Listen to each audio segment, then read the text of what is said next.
किसान भाइयों और बहनों, मैं हूँ रितिका और मैं ओपी राठौर। हम दोनों की ओर से सभी श्रोताओं का स्वागत, अभिनंदन और सादर नमस्कार। हम एक बार फिर हाजिर हैं आपके मनपसंद और उपयोगी कार्यक्रम के साथ, जिसका नाम है आधुनिक कृषि चौपाल, विज्ञान से किसान तक।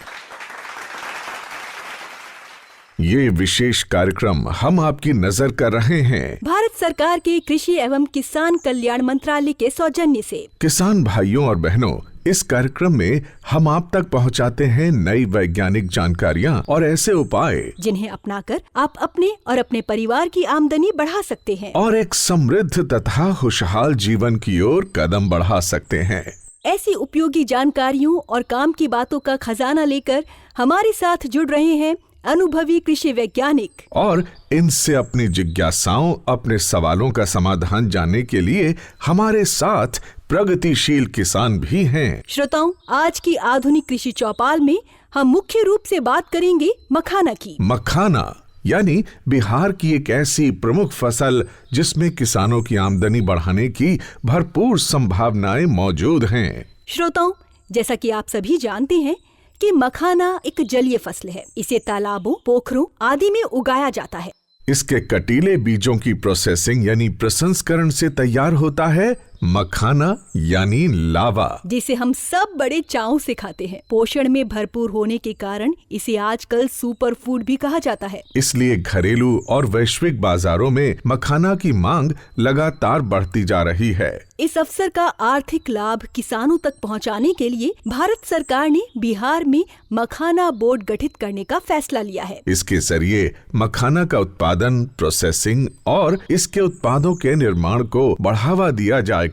साथ ही मखाना और इसके उत्पादों को घरेलू और वैश्विक बाजारों तक पहुंचाने के लिए मार्केटिंग में भी मदद की जाएगी। बिल्कुल। किसान भाइयों और बहनों, सबसे बड़ी बात ये है कि आपको मखाना की आधुनिक खेती और प्रोसेसिंग के लिए तकनीकी सहायता और प्रशिक्षण भी दिया जाएगा, और मखाना की खेती करने वालों के किसान उत्पादक संगठन यानी FPO बनाए जाएंगे। इससे किसानों का लाभ और आमदनी बढ़ेगी। आपको ये भी बता दें कि बिहार के दरभंगा में भारतीय कृषि अनुसंधान परिषद यानी ICAR का राष्ट्रीय मखाना अनुसंधान केंद्र कार्य कर रहा है, जहां मखाना की खेती से जुड़े लगभग सभी पहलुओं पर वैज्ञानिक अनुसंधान किया जाता है और उसके उपयोगी नतीजे किसानों तक पहुंचाए भी जाते हैं। किसान भाइयों और बहनों, हमारी आज की कृषि चौपाल में हमारे साथ जुड़ रहे हैं इसी राष्ट्रीय मखाना अनुसंधान केंद्र के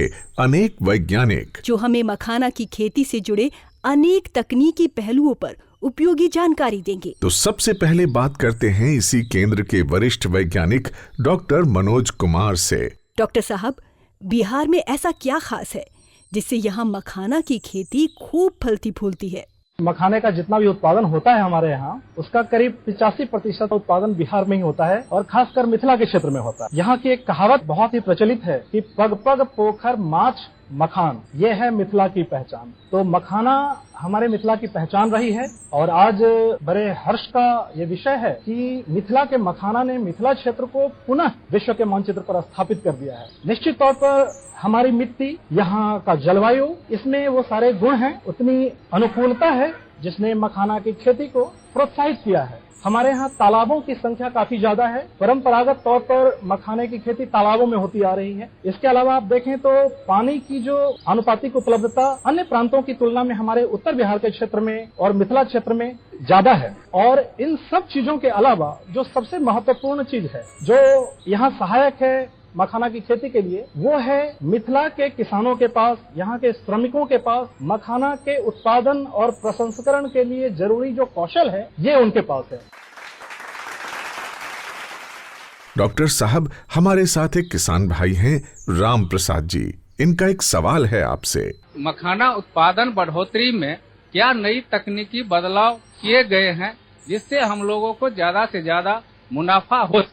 पहला जो सबसे महत्वपूर्ण तकनीक है जो विकसित की गई है हमारे राष्ट्रीय मखाना अनुसंधान केंद्र के द्वारा, वो है स्वर्ण वैदेही वैरायटी का विकसित होना। स्वर्ण वैदेही एक उच्च उत्पादन क्षमता वाली किस्म है जिसमें 28 से 30 क्विंटल प्रति हेक्टेयर उत्पादन की क्षमता है। परंपरागत तौर पर जब हम तालाब में मखाने की खेती करते थे तो हमारी जो उत्पादकता होती थी 14 से 16 क्विंटल प्रति हेक्टेयर होती थी, लेकिन हमारी जो किस्म है स्वर्ण वैदेही, अगर इसकी खेती आप करते हैं तो 28 से 30 क्विंटल प्रति हेक्टेयर तक आप उत्पादकता प्राप्त कर सकते हैं। इसके अलावा जो दूसरे बदलाव हुए हैं वो कि परंपरागत तौर पर जहां तालाबों में खेती होती आ रही थी, अब खेत पद्धति से इसकी खेती संभव हो पाई है। कम पानी में, 1 फीट पानी में, 1.5 फीट पानी में अब आप मखाने की खेती बहुत ही सुगमता पूर्वक कर सकते हैं। इसके अलावा आप देखें तो पौध संरक्षण की नई तकनीक, भूमि एवं जल संरक्षण की तकनीक, इसके अलावा पोषक तत्वों के प्रबंधन की तकनीक विकसित की गई है और इन सब चीजों के अलावा भारी संख्या में हमने किसानों को तकनीकी प्रशिक्षण भी दिया है। आप देखें तो पिछले 5 साल में 3000 से ज्यादा किसानों को हमने प्रशिक्षित किया है मखाना की खेती के लिए, मखाना के प्रसंस्करण के लिए और बाकी जो जरूरी तकनीकी सहयोग है वो हमने उनको प्रदान किया है। इन सबों के मद्देनजर हाल के समय में मखाना की खेती का तेजी से विस्तार हुआ है और साथ ही साथ आप जैसे जो अन्य किसान हैं मखाने की खेती में संलग्न हैं, उनकी आमदनी में भी आशातीत बढ़ोतरी हुई है। हमारे साथ हैं एक किसान, इनका भी एक सवाल है। सर, मेरा सवाल है कि मखाना उत्पादन बढ़ाने के लिए किन उन्नत किस्मों को चुन सकते हैं? इस अहम सवाल का जवाब लेते हैं डॉक्टर BR जेना जी से, जो राष्ट्रीय मखाना अनुसंधान केंद्र के वरिष्ठ वैज्ञानिक हैं। स्वर्णवैदेही जो मखाना का पहले वैरायटी है वो हमारे research centre, national research centre for makhana से 2006 में निकाला गया है। वो वैरायटी अच्छा वैरायटी है। उसका उत्पादन का जो क्षमता है वो 27 क्विंटल से लेकर 30 क्विंटल पर हेक्टेयर होता है और इसका जो प्रोटीन परसेंट है 8.0% से लेकर 8.5% तक प्रोटीन मिलता है। और इसके अलावा ये जो वैरायटी है इसमें कार्बोहाइड्रेट और जो मैग्नीशियम, कैल्शियम ये भी अच्छा मात्रा में पाया जाता है। ये वैरायटी अभी बिल्कुल जो फील्ड वाला जो मखाना का कल्टीवेशन होता है उसमें ज्यादा प्रयोग किया जाता है और ये वैरायटी ये बहुत लोकप्रिय है और ये वैरायटी को अगर अपनाएंगे तो आपका जो आमदनी है उसमें बढ़ोतरी होगा। और अब हमारे साथ जुड़ रहे हैं राष्ट्रीय मखाना अनुसंधान केंद्र के वरिष्ठ वैज्ञानिक डॉक्टर SM राउत जी। डॉक्टर साहब, क्या किसी जलाशय में मखाने की खेती के साथ मछली पालन भी किया जा सकता है? इससे किसानों को क्या फायदा होगा? लगभग बिहार में 8 लाख हेक्टेयर इतना एरिया वाटर लॉक कंडीशन में है और अभी तक हम लोगों ने 1 लाख हमारा कल्टीवेशन एरिया भी हम लोगों ने अचीव नहीं किया है। तो हमारे पास एकदम ह्यूज पोटेंशियल है कि हम उसमें मखाना भी कल्टीवेशन कर सकते हैं, मछली पालन भी कर सकते हैं और दोनों का भी समेकित खेती भी कर सकते हैं। इंटीग्रेटेड एक्वाकल्चर सिस्टम में देखा जाए तो गहराई के अनुसार हम मछली पालन कर सकते हैं और मछलियों का भी चयन कर सकते हैं, जैसे कि खेती पद्धति हो गई, तालाब पद्धति हो गई। बहुत सारे किसान जो है वो चोर में करते हैं, मौन में करते हैं, जिसकी गहराई लगभग 1 मीटर से लेकर 1.5 मीटर तक है। कुछ मछलियों की वैरायटी है कार्प कल्चर, जैसे रोहू हो गया, कटला हो गया, मिर्गल हो गया। इन वैरायटी का हम यूज कर सकते हैं मखाना के साथ। और कम जो गहराई वाली खेती पद्धति है मखाना की, वहाँ हम सिंगी है, मागुर है, ये वाली मछलियाँ हम ले सकते हैं। डॉक्टर मनोज, हाल ही में मखाना का व्यावसायिक महत्व बढ़ा है, लोकप्रियता बढ़ी है, तो आप मखाना उद्योग में कितना विकास, कितना विस्तार देख पा रहे हैं?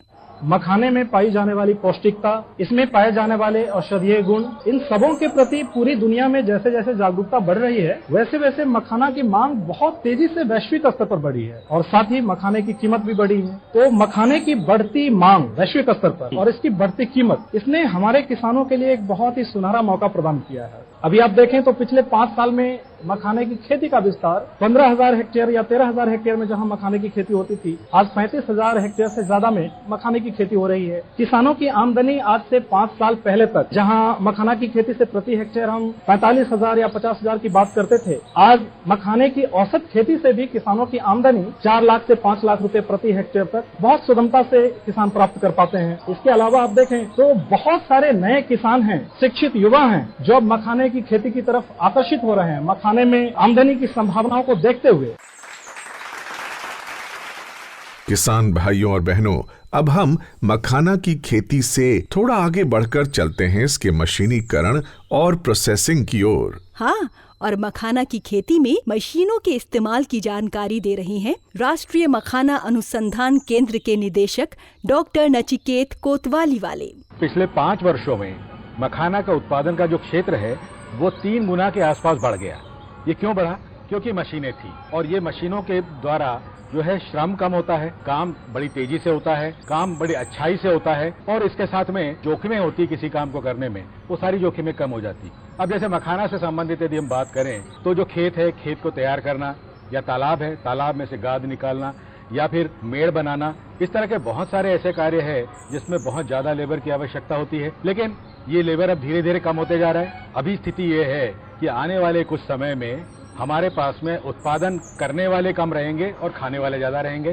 तो इसका मतलब ये है कि हमें यंत्रों के बगैर हमारा काम नहीं होगा। हमारे माननीय प्रधानमंत्री जी ने जो एक सपना देखा है 2047 तक हमारा देश विकसित भारत होगा, तो उस सपने में एक ध्येय भी है कि हमारी कृषि में 75% मशीनीकरण हो जाएगा और इसके लिए मशीनों की आवश्यकता, नए नए मशीन को इजाद करना और उनको किसानों तक पहुंचाना, इसके लिए भारतीय कृषि अनुसंधान परिषद और साथ में कृषि एवं किसान कल्याण मंत्रालय हम लोग मिलकर इसके लिए काम कर रहे हैं।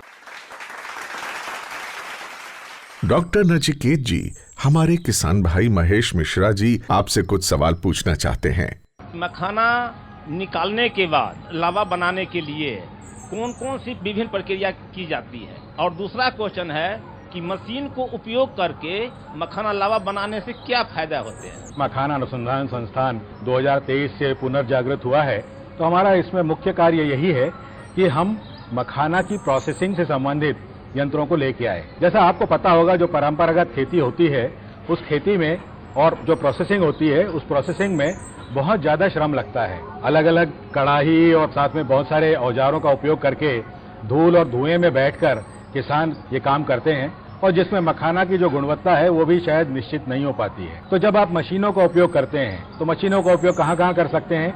मशीनों का उपयोग आप कर सकते हैं मखाने की धुलाई में, सुखाने में, उसके बाद ग्रेडिंग में, ग्रेडिंग करने के बाद में उसकी जो प्राथमिक रोस्टिंग की जाती है, प्राइमरी रोस्टिंग करते हैं उसमें, उसके बाद रोस्टिंग और पॉपिंग करते हैं जिसमें मखाना फोड़ के लावा बनाया जाता है उसमें, फिर जो लावा बन गया उस लावा को जो ग्रेडिंग की जाती है इसमें, और पैकिंग में।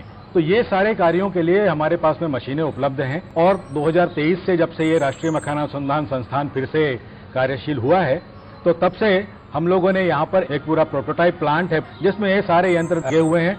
एक जैसा लावा आएगा, पूरा गोल आएगा, कोई चपटा नहीं आएगा और साथ ही साथ में पूरी तरह से हाइजीनिक कंडीशन यानी कि स्वच्छता के साथ बनाया हुआ लावा है। तो जो एक्सपोर्ट करना चाहते हैं जो लोग, उनके लिए भी ये बहुत आवश्यक हो जाएगा कि पूरा मशीनीकरण करें जिससे कि कंटामिनेशन किसी तरह का ना हो। किसान भाइयों और बहनों, जैसा आप जानते हैं, मखाना की खेती में तालाब की तैयारी बहुत महत्वपूर्ण है। इसमें मेहनत भी बहुत लगती है। तो क्या इसके लिए भी मशीनें मौजूद हैं? ये काम की बात बता रहे हैं राष्ट्रीय मखाना अनुसंधान केंद्र के वैज्ञानिक डॉक्टर सूर्यकांत कराटे। सबसे पहले बात किया जाए तो खेत की तैयारी करनी है तो मिट्टी की अच्छी तरह से तैयारी करनी पड़ेगी। इसके लिए हम प्राथमिक जुताई, द्वितीयक जुताई, पडलिंग यानी कि कीचड़ में गीली जुताई कर सकते हैं। प्राथमिक जुताई में हम ट्रैक्टर के साथ कुछ हल है जैसे कि यम्बी प्लाव है, डिस्क प्लाव है, उसका उपयोग करके मिट्टी को अच्छी तरह से तैयार कर सकते हैं। उसके बाद द्वितीयक जुताई हम कर सकते हैं। इसमें कुछ साधनों जैसे कि डिस्क हैरो है और कल्टीवेटर है, उसका उपयोग ट्रैक्टर के साथ करके हम मिट्टी को अधिक भुरभुरा बना सकते हैं। इसके साथ हम मिट्टी की खरपतवार का भी नियंत्रण कर सकते हैं। उसके बाद मखाना के पौधों को लगाने के लिए और अच्छा और उपयुक्त बेड बनाने के लिए हम गीली जुताई यानी कि पडलिंग करते हैं। उसकी वजह से पौधों का जो वृद्धि होता है, विकास होता है, बहुत अच्छे तरीके से होता है। यदि छोटे तालाब है, छोटे छोटे खेत है तो हम ट्रैक्टर की जगह पे पावर टिलर का भी उपयोग कर सकते हैं। यदि हमें तालाब बनाना है, खेत से मिट्टी की खुदाई करना है तो आज बहुत सारी अर्थ मूविंग मशीन है जिसका हम उपयोग करके ये सारे काम आसान तरीके से कर सकते हैं। डॉक्टर साहब, इसी के साथ मखाना में जल प्रबंध के उपायों के बारे में भी बता दीजिए। अभी मखाना खेती के लिए जल की आपूर्ति करना बहुत ही जरूरी बात है। उसमें हम सेंट्रीफ्यूगल पंप का भी उपयोग कर सकते हैं, सबमर्सिबल पंप का भी उपयोग कर सकते हैं। यदि हमें पानी को उठाना है और वो तालाबों से और नहरों से उठाना है तो हम सेंट्रीफ्यूगल पंप का उपयोग कर सकते हैं। यदि हमें बोरवेल और ट्यूबवेल से पानी उठाना है तो हम सबमर्सिबल पंप का उपयोग कर सकते हैं। इसमें भी सिंगल स्टेज और मल्टी स्टेज पंप आते हैं, इसको हम अपने जरूरत के हिसाब से सिलेक्ट कर सकते हैं। आजकल नए तरीके से सौर ऊर्जा पंप भी आए हैं, जैसे कि हमारे भारत सरकार ने प्रधानमंत्री कुसुम योजना शुरू की है, उसके तहत किसानों को सौर पंप के इंस्टॉल करने के लिए मदद की जाती है। तो सौर पंप का भी उपयोग हम पानी को उठाने के लिए कर सकते हैं। तो मखाना की फसल के लिए बताया जाए तो इसके लिए स्वच्छ और मीठा जल चाहिए, यानी कि उसका पीएच और इलेक्ट्रिकल कंडक्टिविटी देखी जाए तो इसका पीएच लगभग न्यूट्रलिटी के आसपास मीन्स 6.5 से लेके 8 तक होना चाहिए। वही इलेक्ट्रिकल कंडक्टिविटी 0.5 डिजी साइमन पर मीटर के कम होनी चाहिए। उसको जांचने के लिए हम जो आजकल अवेलेबल है पीएच मीटर और इलेक्ट्रिकल कंडक्टिविटी मीटर, उसका इस्तेमाल कर सकते हैं। श्रोताओं, अन्य फसलों की तरह मखाना की फसलों को भी कीड़ों से नुकसान पहुंच सकता है। चूहे भी इसे नुकसान पहुंचाते हैं। तो इस नुकसान से कैसे बचा जाए, क्या उपाय किए जाएं? ये उपयोगी जानकारी दे रहे हैं राष्ट्रीय मखाना अनुसंधान केंद्र के वैज्ञानिक डॉक्टर विनोद कुमार पसला जी। जैसे अन्य फसलों में कीड़ा लगता है, हमारा मखाना के खेतों में कीड़ा का बहुत सारा नुकसान पहुंचा सकता है। खासकर देखा जाएगा तो हम नर्सरी स्टेज से लेकर फ्लावरिंग स्टेज तक ये नुकसान देखने के लिए ज्यादा मिलता है। जैसे कुछ कीड़ा है, जैसे उसका बुरा असर पड़ता है हमारा उपज में और उसका मखाना गुणवत्ता में। जैसे लाही, उसको माहू भी बोलते हैं। इसको ये नर्सरी स्टेज में दिसंबर से लेकर मार्च तक ये उसका प्रकोप मिलता है। इसका वजह से ये पत्ता में रस चूसने वाला है। ये रस चूसने की वजह से पत्तियां पीला पड़ जाती है, सड़ जाती है, और इसका जो मेन ये नर्सरी स्टेज में देखने के लिए मिलता है। इसके अलावा सिंगारा भ्रूण करके एक कीड़ा है, वे भी पत्ते पर खा के उसको पूरा जो भी क्लोरोफिल है, जो फोटोसिंथेसिस करके हमको मखाना बनाता है, वो कम हो जाता है। उसकी वजह से हमारा उपज में बुरा असर पड़ता है। उसके अलावा जड़ बेधक करके एक कीट आता है, वो पूरा जड़ को हमला करके उसको खाता है। इसके वजह से हमारा पौधा ये पोषक तत्व और पानी का नहीं ले पाता है, उसके बाद उसका मौत भी हो सकता है। किसान भाइयों और बहनों, अब हम थोड़ा आगे बढ़ते हैं और देखते हैं मखाना को एक उद्यम या एंटरप्राइज के रूप में। डॉक्टर विनोद जी हमारे एक मखाना उद्यमी अमरजीत साहनी जी आपसे पैकेजिंग के बारे में एक सवाल पूछना चाहते हैं। मखाना पॉप के लंबे समय तक भंडारण के लिए किस प्रकार की पैकेजिंग अच्छा रहेगा? जो पैकेजिंग मटेरियल जैसे होना चाहिए, जैसे मल्टी लेयर लैमिनेटेड पाउच। इसमें क्या होता है, डिफरेंट लेयर्स ऑफ पाउच होता है। ऊपर का हिस्सा पॉलीथिलीन का बना हुआ होता है, अंदर का एल्यूमिनियम फॉइल जैसे होता है, जिसका वजह से वो नमी नियंत्रित होता है और उसका कीड़ा की अटैक भी रोक सकता है। इसके वजह से हम लंबे समय तक स्टोर कर सकते हैं। इसके अलावा एक वैक्यूम सील है। वैक्यूम सील मतलब उसका पैकेट के अंदर से पूरा हवा निकल के हम मखाना स्टोर करते तो हम लंबा समय तक स्टोर कर सकते हैं। इसके अलावा जो एडिशनल प्रोटेक्शन के लिए सिलिका जेल पैकेट और ऑक्सीजन अब्जॉर्बेंट जो प्राणवायु है वो पैकेट में डालेगा तो उसका पूरा प्राणवायु ऑब्जर्व कर लेगा। जब कीड़ा को प्राणवायु न मिलेगा वो उधर ही मर जाएगा, क्योंकि उसका लंबे समय तक हम भंडारण कर सकते हैं। श्रोताओं, आपने सुना होगा कि मखाना के मूल्यवर्धन या वैल्यू एडिशन में इसकी बाजार कीमत बढ़ जाती है, उद्यमियों का लाभ भी बढ़ जाता है। तो क्या है ये वैल्यू एडिशन? इस सवाल का जवाब दे रहे हैं राष्ट्रीय मखाना अनुसंधान केंद्र के प्रधान वैज्ञानिक डॉक्टर राजेश कुमार। अगर हम केवल मखाना को पॉलिश कर देते हैं और सफेद रंग का ज्यादा दिखने लगता है तो उसकी वैल्यू 10% के करीब बढ़ जाती है और इतना ज्यादा पैसा मिलता है। फिर दूसरा आता है उसको अलग अलग साइजेस में ग्रेड करने का, जैसे कि हमें पता है 4 सूता प्लस, 5 सूता प्लस, 6 सूता प्लस। चूंकि गुणवत्ता में कोई फर्क नहीं आता लेकिन देखने में अच्छा लगता है, तो इसलिए जो कस्टमर पे कर सकता है वो उसका ज्यादा पैसा देने को तैयार हो। तो केवल ग्रेडिंग करने से ही हम एक्सपोर्ट मार्केट में इसकी कीमत तकरीबन 2200-2300 रुपया किलो। तीसरा एस्पेक्ट आता है, अगर हम प्रोडक्ट के रूप में ले आए, के साथ और सारे मसाले मिलाए जाए, थोड़ा सा तेल मिलाया जाए, उसको पैक किया जाए और कंज्यूमर तक पहुंचते हैं, तो ये एक नए तरह का वैरायटी होती है, नया तरह का प्रोडक्ट है, मार्केट में अवेलेबल है। हमारा संस्थान ICAR के कई संस्थान इस पर काम भी कर रहे हैं और अलग अलग ट्रेनिंग और भी देते हैं। अब हमारे साथ जुड़ रहे हैं राष्ट्रीय मखाना अनुसंधान केंद्र के प्रधान वैज्ञानिक डॉक्टर राहुल कुमार राउत। डॉक्टर साहब, पोषण के नजरिए से मखाना में ऐसी क्या खूबियां हैं जो इसे सुपर फूड बनाती हैं? पहला है इसमें कि प्रोटीन की मात्रा इसमें अच्छी होती है। जैसे मखाना मिलावा में लगभग 9.7% प्रोटीन होती है, तो इससे हमारा जो डेली प्रोटीन इनटेक है वो पूरा किया जा सकता है। इसके साथ इसमें और एक मानक होता है जिसको हम बोलते हैं ग्लाइसेमिक इंडेक्स। ये जिस प्रोडक्ट में जितना कम होता है तो हम डायबिटिक पेशेंट को इसका सजेस्ट कर सकते हैं। तो मखाना एक डायबिटिक पेशेंट के लिए एक अच्छा डाइट के हिसाब से इस्तेमाल किया जा सकता है और इसमें फाइबर कंटेंट भी ज़्यादा होता है, जिससे कि कॉन्स्टिपेशन का इशू जिनको है उनके लिए हम वो फूड सजेस्ट कर सकते हैं। तो ये कुछ हेल्थ बेनिफिट्स हैं। डॉक्टर राहुल, मखाना और इसके उत्पादों का लंबे समय तक भंडारण कैसे करेंगे? क्या उपाय करने चाहिए?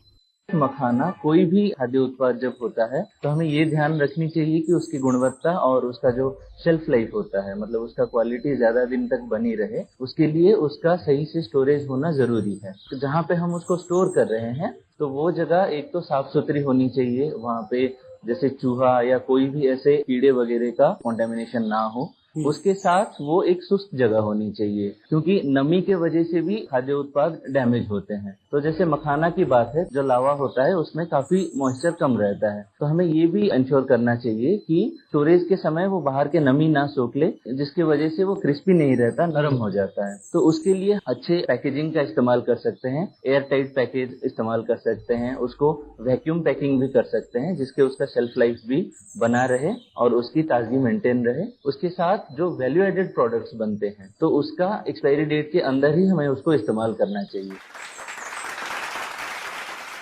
किसान भाइयों और बहनों, मखाना को एक सफल उद्यम के रूप में पहचान दिलाने वाले उद्यमी मनीष आनंद जी हमारे साथ हैं। आप इनसे सवाल पूछ सकते हैं। तो पहला सवाल पूछ रहे हैं किसान भाई बुटाई मुखिया जी। हम 25 तालाब मछली और एवं मखाना का काम कर रहा हूँ, साथ साथ लावा का भी काम कर रहा हूँ। हमसे सर से निवेदन ये है कि हम किसान उद्यमियों से क्या लाभ उठा सकता हूँ? किसान डायरेक्टली या तो उद्यम में आ जाएं तब तो वो भी उद्यमी हो जाएंगे तो कर सकते हैं, या अगर आप किसानी में ही रुक रहे हैं, जो उद्यमी है आपके आसपास, आपके जिला में हो, आपके राज्य में हो, जिसके साथ आपको टाई अप करना, आप कॉन्ट्रैक्ट फार्मिंग कर लीजिए। तो उससे क्या हुआ कि आपको पता रहे कि मुझे ये श्योर पैसा मिल रहा है। एक तो ये तरीका है। दूसरा, आप तो मखाना इससे मिलना चाहिए कि इसका विदेशों में बहुत ज्यादा भारी मांग है ऑर्गेनिक मखाना के लिए, तो आप लोग ऑर्गेनिक खेती कीजिए तो आपको ज्यादा पैसे मिलेंगे। तीसरा क्या है, उद्यमी के साथ मिलकर ट्रेसेबिलिटी रिपोर्ट होता है। अगर सपोज कोई पैकेट यूएस से बिक रहा है या बॉम्बे या दिल्ली बिक रहा है तो पता होगा बायर को, कंज्यूमर को, कि वो किस खेत से बन के आया है, उसका वैल्यू चेन क्या है। तो इससे इसका एक फायदा हो जाता है। दूसरा, जो नए किसान आने वाले हैं जिनको पता नहीं, अभी फर्स्ट टाइम करेंगे, तो उनको ये नहीं पता है कि हम इसको बेचेंगे कहाँ पे। तो उस केस में भी अगर आप किसी उद्यमी से टच में रहते हैं तो आप उनके साथ कांटेक्ट कर सकते हैं। आपको हैंड होल्डिंग करके आपका जो बाय प्रोडक्ट है बता सकता है क्या करना है। दूसरा, अगर आप उनसे उद्यमी से टच में रहते हैं तो मार्केट में क्या आने वाला है, किसान को हो सकता है उसकी जानकारी नहीं हो। जब वो उपज बेच लें तब पता चलेगा ये तो हमने सस्ते में बेचा या हमने बहुत महंगे बेच दिया। श्रोताओ, अपने स्वास्थ्य लाभों के कारण मखाना का बाजार देश विदेश में फैल रहा है, मांग बढ़ रही है। इस बाजार के बारे में सही जानकारी देने के लिए हमारे साथ जुड़ रहे हैं राजीव रंजन झा जी, जो एक सफल उद्यमी हैं। सबसे पहले तो हम जहाँ पर बैठे हुए हैं इस रीजन को बोलते हैं मिथिलांचल। शरद पूर्णिमा का दिन होता है, उस दिन पूरा मिथिलांचल में सबसे ज्यादा कंजम्पशन एक दिन में, एक रात में होता है मखाना, उसको कोजगरा बोलते हैं। उसके बाद बिहार से सटे हुए राज्य जो हैं, बंगाल हैं, यूपी हैं, जहाँ पर होती है, देश की मैं बात कर रहा हूँ। इसके बाद अभी देखा गया है जो हमारे मेट्रोपॉलिटन सिटी मुंबई और दिल्ली, यहाँ पर भी मखाना यूज होने लगा है स्नैकिंग के रूप में। आगे चलते हैं, नया राज्य जो कुछ जुड़े हैं इसमें, उसमें गुजरात और साउथ के कुछ राज्य जुड़े हैं, वहाँ पे भी मखाना पहले से ज्यादा कंज्यूम होने लगा है। अब हम बात करते हैं अंतर्राष्ट्रीय बाजार की। तो अंतर्राष्ट्रीय बाजार में सबसे ज्यादा अगर कंजप्शन देखा गया है, यूएस सबसे ज्यादा कंज्यूम करते हैं, यूके हैं। तो इस तरह से देखा जाता है जो राष्ट्रीय और अंतर्राष्ट्रीय मार्केट दोनों ही 10 से 15% के एवरेज से बढ़ रहे हैं। मखाना बोर्ड के गठन को लेकर हमारे किसान भाइयों में काफी आशाएं हैं। इसका किसान भाइयों को क्या लाभ होगा, बता रहे हैं भारत सरकार के अपर आयुक्त प्रशांत अरमोरिकर जी। बजट सत्र 2025 में जो घोषणा हुई थी कि मखाना बोर्ड की स्थापना होनी है, उसके बाद ये जो कृषि चौपाल है, इसमें जो यह चर्चा है ये बहुत महत्वपूर्ण है। ये नीतिगत फैसले लेने में इसमें एक किसान और वैज्ञानिकों के बीच में जो चर्चा हुई है उसके माध्यम से भी नीतिगत फैसले लिए जाएंगे। दूसरी बात मैं आपको यह बताना चाहता हूं कि जलवायु परिवर्तन को ध्यान में रखते हुए मखाना में उत्पादकता बढ़ाने के लिए जो तकनीकी इंटरवेंशन की जरूरत है और इसके लिए बहुत सारे रिसर्च अनुसंधान की जरूरत है अभी, जिसके लिए ICAR को अनुसंधान की तरफ ध्यान देना होगा। और तीसरी महत्वपूर्ण बात, भारत सरकार की सारी योजनाएं ऐसी है कि जिसमें कृषि का उत्पादन कैसे बढ़े और किसानों की आय में वृद्धि कैसे हो, इस पर निरंतर चर्चा होती है और हमारे सारे जो कार्यक्रम है किसान कल्याण के इसी पर आधारित है। मैं आपको बता दूं कि भारत में 730 से ज्यादा जिलों में कृषि विज्ञान केंद्र भी है और एग्रीकल्चर टेक्नोलॉजी मैनेजमेंट एजेंसी आत्मा भी है। डॉक्टर राजेश जी, एक सवाल है आपसे। मिथिला अंचल के मखाने को भारत सरकार की ओर से क्या कोई विशेष पहचान दी गई है? GI टैग जैसी कोई व्यवस्था है क्या? GI टैग मखाने को मिला हुआ है और उसका नाम है मिथिला मखाना। मतलब ये है कि इस मिथिला अंचल में अगर मखाना प्रोड्यूस करते हैं, आप उगाते हैं और यहाँ से लावा बनता है तो उसका एक सर्टिफिकेशन होता है जो बिहार एग्रीकल्चर यूनिवर्सिटी से मिलेगा। वो अगर आप लगाते हैं उसके साथ तो ये आपकी पहचान, अगर अमेरिका में वो मिल जाता है तो उस पर लिखा हुआ रहेगा कि ये मिथिला मखाना है और मिथिलांचल से है, तो ये आपकी पहचान को वहां तक पहुंचाता है। आज हमारे साथ ML कॉलेज दरभंगा के पूर्व प्रधानाचार्य डॉक्टर विद्यानाथ झा भी हैं। डॉक्टर झा, आप मखाने की पौष्टिक खूबियों, इसके स्वास्थ्य लाभों को किस तरह देखते हैं? इसमें जो प्रोटीन है करीब 10% के आसपास होता है और लोगों ने भी कहा है, लेकिन इसकी जो गुणवत्ता है, जैसे मैं कहता हूँ कि हम चावल के साथ दाल मिला के खाते हैं, सब्जी मिला के खाते, केवल चावल खा के जिंदा नहीं रह सकते, केवल दाल खा के जिंदा नहीं रह सकते, हमें मिला के खाना पड़ता है बैलेंस्ड फूड के लिए। और भी चीजें जो जरूरी है भोजन में सब खाना पड़ता है। वो इसलिए है कि प्रोटीन बना हुआ होता है अमीनो अम्लों से। जैसे हमारा घर बना हुआ होता है ईंटों से, उसी तरह से प्रोटीन बना हुआ होता है अमीनो अम्लों से। और कुछ अमीनो अम्ल ऐसे होते हैं जो कि हमारा शरीर नहीं बनाता है, वो किसी भोज्य पदार्थ में कितनी उसकी मात्रा है उससे उसका मूल्य आंका जाता है। तो मखाने में आवश्यक अमीनो अम्लों का अनुपात है वो 90 के आसपास है, जो कि इसको मछली, मांस, अंडा के समकक्ष बनाता है। एंटी डायबिटिक कंपाउंड अभी हाल में HbAC, हाइड्रोक्सी बेतुलिनिक एसिड, बीटा कैप्राइलेट, ये कंपाउंड आइडेंटिफाई कर दिया गया है। तो ये डायबिटीज में है, हृदय रोगों में गुणकारी है। तो हम इसको सोयाबीन की तरह न्यूट्रास्यूटिकल बोलते हैं। केवल न्यूट्रास्यूटिकल मतलब खाद्य औषधि है, खाद्य भी है और औषधि भी है।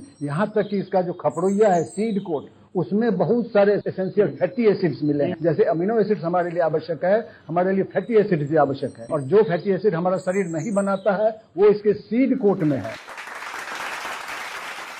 किसान भाइयों और बहनों, मखाना पर हुई इस रोचक और उपयोगी चर्चा में बात करते करते समय का पता ही नहीं चला। हाँ बिल्कुल। और अब हम आ पहुँचे हैं आधुनिक कृषि चौपाल के आखिरी पड़ाव यानी समापन की ओर। आशा करते हैं कि हमारे किसान भाई वैज्ञानिकों द्वारा दी गई उपयोगी जानकारियों का लाभ उठाएंगे, नए उपायों को अपनाएंगे और अपनी आमदनी बढ़ाकर समृद्धि की ओर अग्रसर होंगे। आधुनिक कृषि चौपाल से जुड़कर किसान भाइयों को बहुमूल्य सलाह देने के लिए हम सभी वैज्ञानिकों के प्रति आभार प्रकट करते हैं। और हम धन्यवाद देते हैं उन मखाना उद्यमियों को भी जिन्होंने किसानों को सफल उद्यमिता के गुर बताए। साथ ही आधुनिक कृषि चौपाल से जुड़ने वाले सभी किसान भाइयों बहनों और श्रोताओं के भी हम आभारी हैं। श्रोताओं, इस विशेष कार्यक्रम को और अधिक रोचक और उपयोगी बनाने के लिए हमें आपके सुझावों और मार्गदर्शन की जरूरत है। कृपया ईमेल भेजकर